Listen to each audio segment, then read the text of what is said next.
प्रभु यीशु के नाम में आप सबको जय मसीह की। मैं आशा करती हूँ आप सब अच्छे होंगे। आज हम पवित्र कलाम से योएल की पुस्तक उसका 2 अध्याय और उसकी 18वीं आयत से पढ़ेंगे। परमेश्वर की दया। तब यहोवा को अपने देश के विषय में जलन हुई और उसने अपनी प्रजा पर तरस खाया। यहोवा ने अपनी प्रजा के लोगों को उत्तर दिया, सुनो, मैं अन्न और नया दाख मधु और ताज़ा तेल तुम्हें देने पर हूँ और तुम उन्हें पाकर तृप्त होगे। और मैं भविष्य में अन्य जातियों द्वारा तुम्हारी नामधराई ना होने दूंगा। मैं उत्तर की ओर से आई हुई सेना को तुम्हारे पास से दूर करूंगा और उसे एक निर्जल और उजाड़ देश में निकाल दूंगा। उसका अगला भाग तो पूरब के ताल की ओर और उसका पिछला भाग पश्चिम के समुद्र की ओर होगा। उससे दुर्गंध उठेगी और सड़ी गंध फैलेगी, क्योंकि उसने बहुत बुरे काम किए हैं। हे देश, तू मत डर, तू मगन हो और आनंद कर, क्योंकि यहोवा ने बड़े बड़े काम किए हैं। हे मैदान के पशुओं, मत डरो, क्योंकि जंगल में चराई उगेगी और वृक्ष फलने लगेंगे।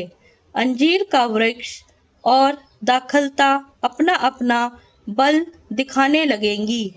हे सियोन के लोगों, तुम अपने परमेश्वर यहोवा के कारण मगन हो और आनंद करो, क्योंकि तुम्हारे लिए वह वर्षा अर्थात बरसात की पहली वर्षा बहुतायत से देगा और पहले के समान अगली और पिछली वर्षा को भी बरसाएगा।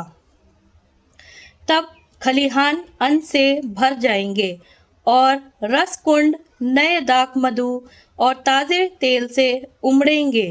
जिन वर्षों की उपज अरबे नामक टिड्डियों और येलेक और हासील ने और गाजाम नामक टिड्डियों ने अर्थात मेरे बड़े दल ने, जिसको मैंने तुम्हारे बीच भेजा, खा ली थी, मैं उसकी हानि तुमको भर दूंगा।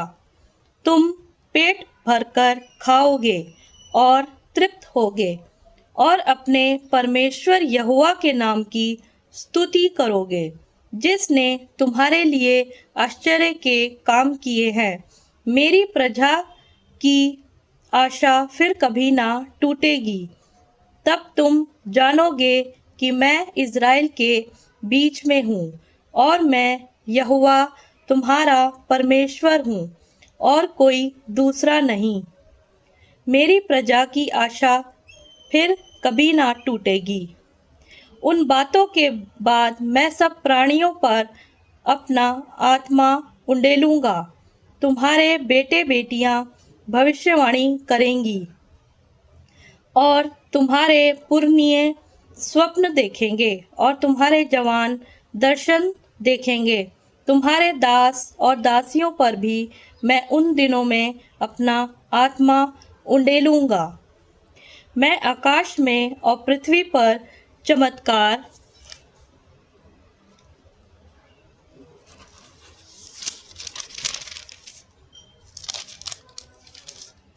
अर्थात लहू और आग और धुएं के खंभे दिखाऊंगा। यहोवा के उस बड़े और भयानक दिन के आने से पहले सूर्य अंधियारा होगा और चंद्रमा रक्त सा हो जाएगा। उस समय जो कोई यहोवा से प्रार्थना करेगा वह छुटकारा पाएगा।